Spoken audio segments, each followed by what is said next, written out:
안녕하세요. 경매톡톡입니다. 이번 시간에는 여러분들도 많이 들어보셨어요. 그 모의 입찰 굉장히 많이 이야기를 들으셨죠? 모의 입찰은 실질적으로 법원에 직접 참여를 해서 뭐 예를 들어서 입찰표 작성하는 방법이나 뭐 현장의 분위기, 뭐 사람들의 그런 뭐 경쟁률이나 뭐 이런 것들을 확인을 하기 위해서 반드시 꼭 필요하다, 그런 이야기들 많이 들어보셨을 거예요. 뭐 역시 저 역시도 그 부분 굉장히 중요하다고 생각해요. 대부분 처음 법원을 방문하면 사실 굉장히 긴장되는 건 너무 당연하거든요. 법원에 갈 일이 지금까지 없었는데 굉장히 낯설고 경험해보지 못한 환경에 노출되다 보면 당연히 사람이 조금 위축되고 그럴 수가 있는데, 뭐 그런 것들을 한 번씩 경험하는 거 굉장히 많이 도움이 된다라는 부분 저도 동의합니다. 하지만 저는 모의 입찰보다는 모의 투자라는 표현들을 사용을 하고 있어요. 뭐 모의 입찰이나 모의 투자나 뭐 크게 다르지 않아요. 모의 입찰도 법원에 가서 내가 입찰표를 작성을 하는 그 연습 그 자체가 중요한 게 아니라 입찰 가격을 산정하기까지 그 과정이 중요하다라는 것들을 모두 다 통합해서 모의 입찰 이렇게 표현을 하는데, 저는 뭐 이제 그 행위 자체를 모의 투자라는 그러한 용어로 사용을 하고 있습니다. 모의 투자에서 가장 핵심적인 것은 법원에 가서 현장 분위기를 파악하고 입찰표를 작성을 하고 이런 부분들은 별도로 언급할 필요도 없는 거죠. 그 부분은 부동산 이차를 준비를 하고 있는 분들이라고 한다면 당연히 한 번씩은 거쳐야 하는 과정은 틀림없는 것이고, 거기에 덧붙여서 모의 투자라고 한다면 내가 물건을 선정하고 그 물건의 입지를 분석하고 권리를 분석하고 시세를 분석하고 입찰가를 선정을 하는 이러한 일련의 과정들, 모든 것들을 통틀어서 모의 투자 행위라고 저는 말씀을 드리고 있는데, 그 행위 자체로도 굉장히 의미가 있기는 하지만 그 행위를 보다 더 나한테 득이 되는, 혹은 나의 경매 실력을 업그레이드 하려면 반드시 기록과 관리가 무엇보다도 중요하다라고 해서 경매톡톡에서는 모의 투자를 진행을 하고 해당 모의 투자에 대한 리포트를 유지를 하고 있어요. 작성하고 관리를 하고 있어요. 이 양식 폼은 노션이라고 하는 메모 관리 앱을 이용을 해서 관리를 하고 있는데 굉장히 쉬워요. 사용법도 굉장히 쉽고 데이터도 한눈에 쏙 들어오게 아주 깔끔하게 잘 정리가 되고, 협업을 통해서 내용도 수정하고 공유하고 이러한 일련의 과정들이 굉장히 편해서 저도 사실 노션을 굉장히 많이 사용을 하고 있는데, 저희가 노션을 사용을 하고 있는 이 양식의 폼은 오늘 여러분들께 공유를 해드릴 테니까, 여러분들도 혹시라도 노션을 사용하고 있는 분이라고 한다면 당연히 이거 복제해서 사용을 하시면 되고요. 노션을 한 번도 사용해 보지 않았다라고 한다면 이번 기회에 한번 여러분들도 공부 한번 해보시고 사용을 한번 해보실 것을 추천드리겠습니다. 경매톡톡에서 관리를 하고 있는 모의 투자 관리 양식 소개를 하면서 덧붙여서 오늘 소개해드릴 물건, 아파트 물건 한 건을 좀 소개를 좀 해드리도록 하겠습니다. 보시면 해당 관리 폼은 먼저 월간 데이터로 입찰 기일을 관리를 할 수가 있어요. 한눈에 다 확인이 가능하죠. 오늘은 공개용이다 보니까 해당 내용들은 전부 다 삭제를 하고 오늘 소개드리는 물건 하나만 지금 기록을 해 놨는데, 요것만으로도 뭐 예를 들어서 입찰 기일이 3월 22일이다 라고 하는 물건은 여기에 이제 기록이 될 테고, 각 날짜에 맞춰서 입찰 기일에 맞춰서 타임테이블의 형식으로 달력의 형식으로 이렇게 한눈에 확인을 할 수가 있기 때문에 관리하기에도 굉장히 수월합니다. 오늘 소개해드린 물건을 통해서 경매톡톡에서 어떻게 모의 투자 관리 양식을 관리를 하고 있는지 그 부분을 소개를 함께 덧붙여서 진행을 해볼게요. 물건 소개를 한번 해드릴게요. 사건 번호 202 타경 53494번이고요. 물건 종류, 감정가, 최저가, 입찰일, 그리고 전용 면적, 주소와 지역, 특수 권리, 뭐 이런 것들을 최상단에 기재해서 모든 사람들이 요 내용만 보더라도 본 물건이 권리상으로는 하자가 있는지 없는지, 물건의 종류는 아파트인지 빌라인지 상가인지 뭐 이러한 내용들을 한눈에 다 확인할 수 있을 뿐만 아니라 특수권리라고 하면 뭐 오늘 같은 경우는 대지권 미등기 아파트이기 때문에 특수물건 중에 한 물건이고요. 이뿐만 아니라 뭐 지분이라든지 위반 건축물, 법정지상권 뭐 여러 가지가 있습니다. 근데 지금 이 단계에서는 여러분들은 이 내용들, 특수권리가 있는 물건들은 일단 패스하세요. 지금 이 단계에서는 패스하는 게 맞고요. 나중에 어느 정도 경매에 대한 지식이 쌓이고 난 다음에 본 특수 권리 사항들 하나씩은 차차 시간과 여유를 가지고 공부를 하시면 됩니다. 접근을 하시면 되니까 지금은 여기 특수 권리라고 하는 것들이 없는 깔끔한 물건들 중심으로만 보시면 됩니다. 자, 오늘은 대지권 미등기 아파트이긴 한데 이 물건도 초보자가 접근하기 가능한 물건이라서 오늘 여기에 이제 소개를 시켜드리는 거니까 내용을 조금만 더 시청을 하시면 될 것 같습니다. 인수 권리는 없다 라고 표기를 해놨어요. 즉 낙찰자한테 인수되는 그런 권리들은 없다. 권리상으로는 하자 없는 깨끗한 물건이다 라고 이해를 하시면 돼요. 그러면 인수되는 권리는 또 무엇이 있냐? 여기에 보시면 전세권, 임차권, 지상권 여러 가지 권리가 있어요. 지금 당장은 이러한 것들은 몰라도 된다. 이런 게 있다면 어떻게 하라? 패스해라. 이것만 기억하시면 되고요. 이 양식에는 향후에 여러분들이 어느 정도 내공이 쌓이고 난 다음에 이 관리 양식을 계속해서 기록하고 유지할 것이기 때문에 이런 내용들은 여기에 포함이 되어 있는 것 뿐이에요. 자, 일단 인수하는 권리는 없고요. 거기에 법원 경매 정보라고 해서 대법원 경매 사이트를 여기에 이제 링크로 연결을 해서 보다 손쉽게 법원 사이트를 접속을 할 수 있게끔 이제 그렇게 관리 툴을 만들어 놓은 것입니다. 모의 입찰가는 즉 이 물건을 분석을 해봤더니 한 이 정도 가격이라면 어느 정도 접근이 가능하겠다라고 하는 내 마음속의 입찰가가 되는 거죠. 이 물건에 대해서 확신이 있고 수익을 내던 혹은 실거주가 목적이던 그러한 목적 달성에 부합할 것이다 라고 한다면 이 금액으로 입찰 참가하시면 되는 것이고요. 근데 내가 생각한 목표보다 조금 부족해, 미흡해 라고 한다면 이보다 더 낮은 가격 혹은 입찰 참가를 안 하시면 되는 거죠. 자, 그러면 다음 내용을 조금만 더 살펴보도록 하겠습니다. 먼저 이제 물건 정보를 한번 살펴봐야겠죠. 물건 정보는 일전에 소개드렸던 유료 경매 사이트 중에서 무료 회원만으로도 확인이 가능한 그러한 정보니까 여러분들도 한번 참고하시면 좋을 것 같아요. 이 물건 정보는 두인경매라고 하는 유료 경매 사이트에서 발췌를 한 내용입니다. 사건 번호 2022 타경 36672번이고요. 아파트고 경기도 김포시에 위치한 수정마을 쌍용 예가 아파트라는 사실 다 확인을 했어요. 최초에 아파트 물건은 무엇을 먼저 보라고요? 대지권과 건물을 포함한 일괄 매각 조건인지 아닌지 여부를 확인하시라고 했어요. 근데 본 물건 같은 경우는 앞서서 설명드린 바와 같이 대지권 미등기라고 해서 초보 투자자에게는 한 번 더 고민을 하게끔 만드는 그런 물건이에요. 내용 조금만 더 이어서 가볼게요. 최초의 감정가는 6억 원이었고 현재 2회가 유찰이 되어서 최저가 2억 9,400만 원부터 시작하는 물건입니다. 단지 최저가만 바라본다면 사실 가격적으로도 굉장히 매력적이에요. 근데 지금 부동산 경매 시장에 참가하고 있는 참여자들은 아파트 같은 경우는 거의 바닥을 찍었다라고 생각을 하고 계신 것 같아요.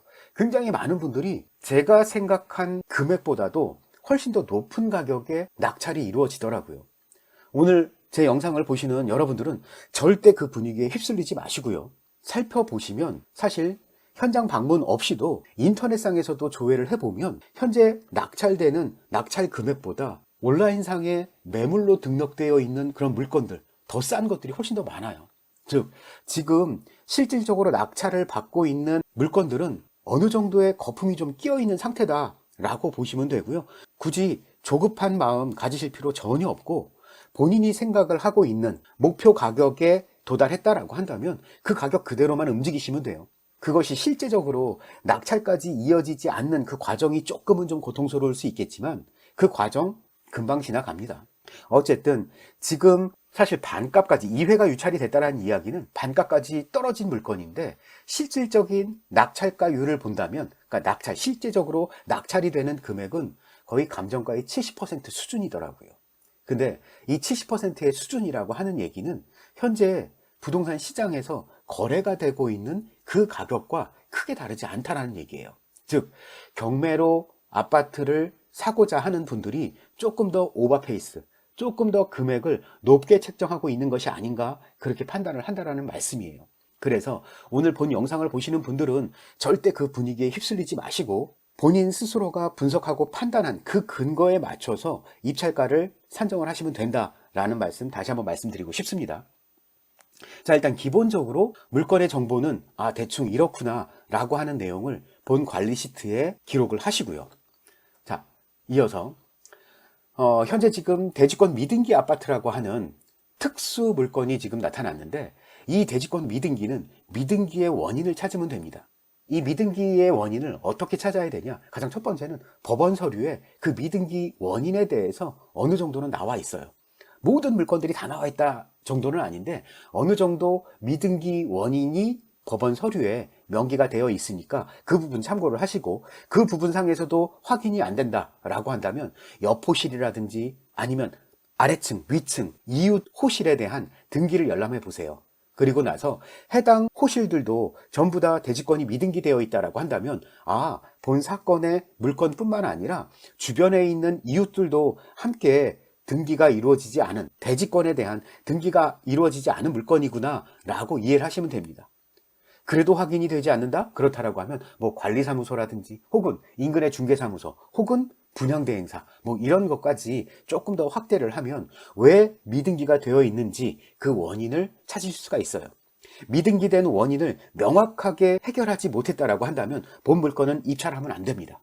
근데 본 물건 같은 경우는 법원 서류에 정확하게 명기가 되어 있어서 기재는 대지권 미등기라고 기재되어 있기는 하지만 권리상으로 하자가 없는 그러한 물건으로 확인이 되었습니다.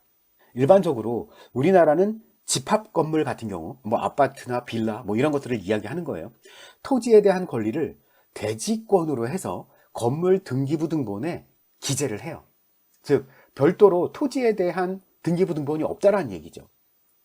그런데 간혹 이런 경우 대지권 미등기 아파트라고 이런 물건들이 나오는데, 이 이유는 선 분양 후에 토지 정리 절차가 늦어져서 대지 지분이 정리되지 않은 상태에서 이미 분양이 됐고 입주가 다 진행이 되어 있는 상태라서 대지권이 등기되지 않은 경우가 대부분이고요. 극소수에 불과하긴 하지만 수분양자, 즉 해당 물건을 매수한 매수자가 분양대금, 잔금을 납부하지 않아서 해당 부동산이 대지권 미등기가 된 그런 사례들도 있기는 있어요. 근데 극히 드물기는 하지만, 만약에 내가 낙찰을 받은 물건이 알고 나서 봤더니 분양대금을 미납했더라 라고 한다면 잔금을 낙찰자가 인수를 해야 되는 그런 경우도 발생이 되니까 그 부분은 명확하게 확인을 하고 접근을 하셔야 된다라는 부분 다시 한번 말씀을 드릴게요. 자, 그러면 이어서 방금 설명드린 것처럼 법원 서류에서 확인이 가능하다라고 말씀을 드렸는데, 그 부분이 바로 여기 나와요.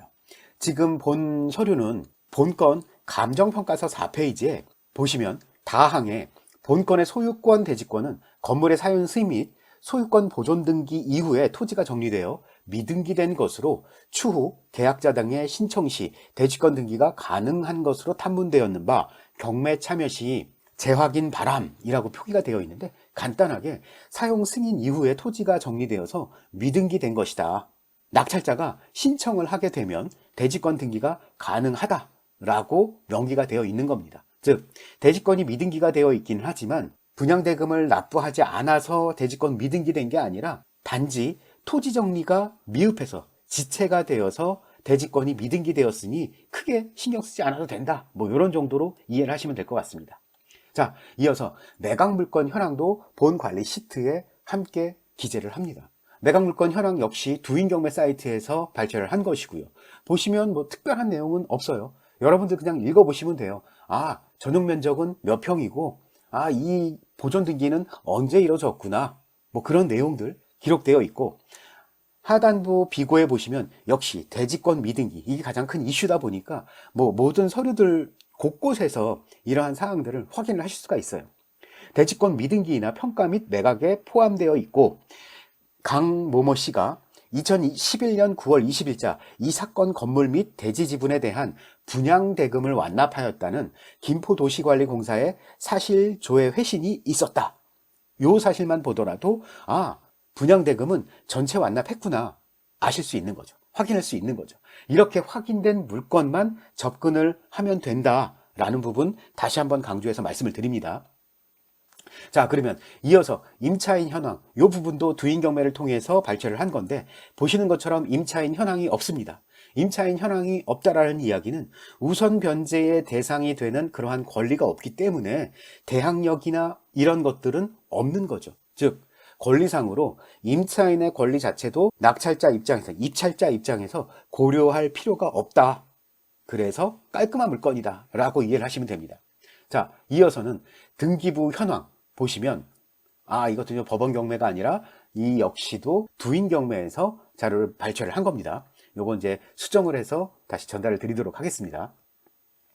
보시면 2011년 최초의 근저당권 말소 기준 권리 이후의 권리들은 소멸이 되는데 한번 권리를 살펴보면 여기 보시면 2021년 9월 7일 전세권이 등재되어 있기는 하지만 최선순위 즉 말소 기준 권리보다 이후에 설정된 전세권이기 때문에 낙찰자는 신경 쓸 필요가 없다.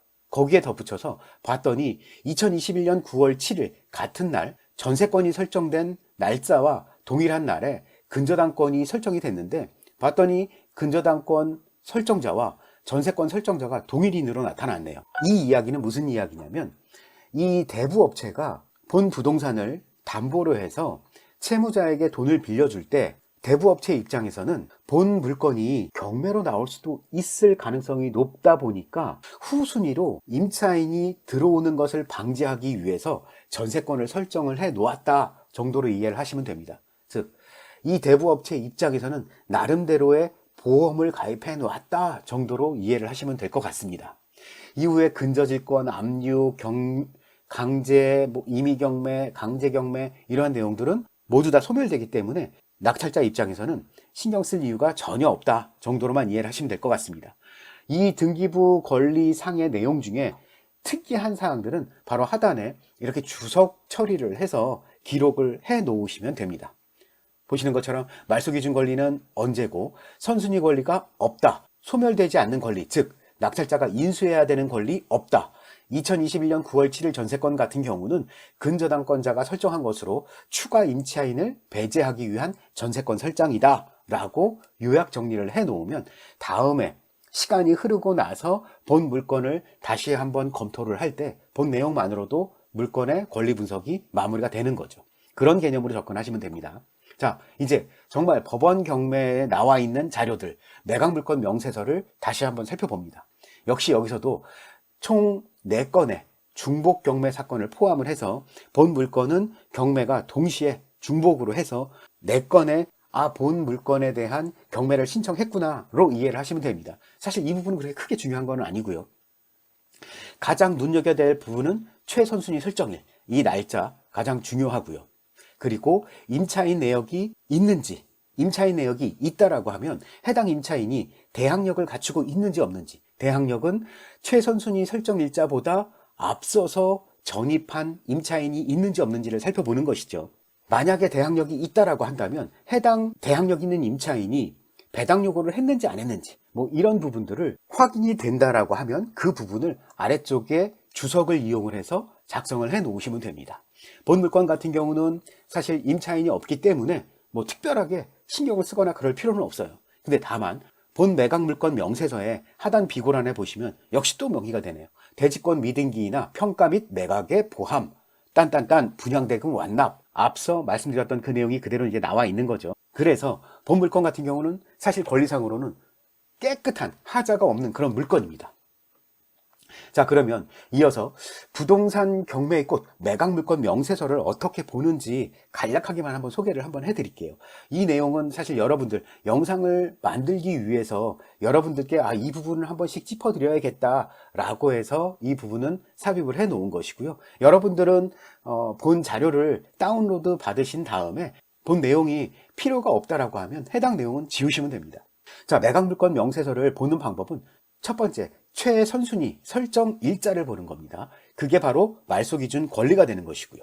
두 번째, 배당요구 종기일을 보셔야 됩니다. 배당요구 종기일이라고 하는 것은 바로 여기에 명기가 되어 있는데 2022년 9월 28일 이내에 채권자들이 배당요구를 이날까지 하세요. 그래야 법원에서 낙찰대금을 이용을 해 여러분들께 배당을 해드리겠습니다 라고 하는 일종의 데드라인이에요. 이 날짜까지 배당 요구를 하지 않았다라고 한다면 사실 배당금을 받기는 굉장히 희박해집니다. 자, 조금 더 설명을 이어가서 세 번째, 임차인 내역을 반드시 꼼꼼하게 살펴야 돼요. 보증금, 전입일, 확정일자, 배당 요구가 정상적으로 기입되어 있는지 확인하고 대항력과 배당 요구 유무를 체크해야 한다. 요거 앞선 내용에서 제가 설명을 드렸던 내용, 그걸 이제 이렇게 글자로 설명을 드린 거고요. 네 번째 보면 등기된 부동산 권리 또는 가처분이 매각으로 소멸되지 않는 것, 즉 낙찰을 통해서 소멸되지 않는 그러한 권리들이 있느냐라고 해서 만약에 있다라고 하면 여기에 명기가 돼요. 여기에 명기가 되는 물건들은 어떨까요? 위험한 물건이 되겠죠. 그래서 가급적이면 여기에는 아무것도 기록이 되어 있지 않는 그러한 물건들부터 접근하시면 됩니다. 자, 다음 매각에 따라 설정된 것으로 보는 지상권의 개요. 여기도 이제 지상권이라고 하면 지금 왈가왈부 설명할 필요 없어요.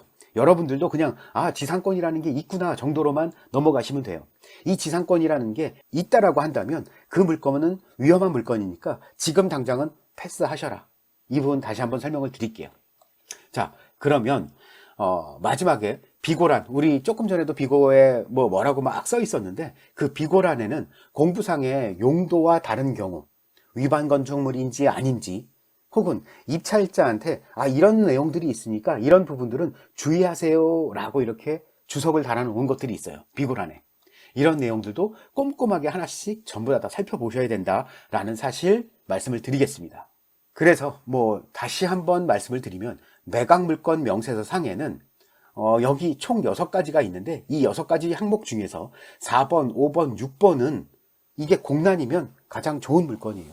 이게 공란이면 아주 깨끗한 물건이에요. 권리상 하자가 없는 물건이니까 그런 물건은 적정한 입찰 가격 쓰시고 낙찰 받으시면 되는 거예요. 이 부분 굉장히 중요하니까 이 부분 반드시 여러분들 꼭 한 번씩 체크해 보실 것을 당부를 좀 드릴게요. 기본적으로 권리 분석은 어느 정도 완료가 됐어요. 본 물건 같은 경우는 임차인 자체가 없어요. 거기에 낙찰자에게 인수가 되는 그런 권리가 있나요? 없는 것 확인했어요. 한 가지가 딱 걸렸네요. 어떤 게 걸렸죠? 대지권 미등기. 예, 맞아요. 대지권 미등기가 걸려 있었는데 이 대지권 미등기가 어떤 원인에 등기가 이루어지지 않았다고요? 지분 정리가 지체되어서 대지권이 미등기 난 것이다. 즉, 권리상으로는 하자가 없다. 다만 낙찰자가 대지권을 등기하려면 또 일정 부분 비용이 들어가는 부분, 이런 정도만 참고를 하시면 될 것 같아요. 자, 이런 식으로 한번 내가 가장 잘 알고 있는 지역에 적절한 물건을 선별했다라고 한다면 지금과 같은 이러한 과정들을 진행을 하시면서 권리 분석을 나름대로 진행을 해 보셔야 된다라는 차원에서 이 영상을 좀 준비를 한 것입니다. 원래 그냥 10분 정도의 영상으로 아주 짧게 설명을 좀 드리고 마치려고 했었는데 여러분들께 설명을 해 드리려고 하다 보니까 굉장히 말이 좀 많이 길어진 것 같아요. 그러면 일단 여기서 한번 자르고 그리고 2편에서 계속해서 영상 설명 이어가 드리도록 하겠습니다.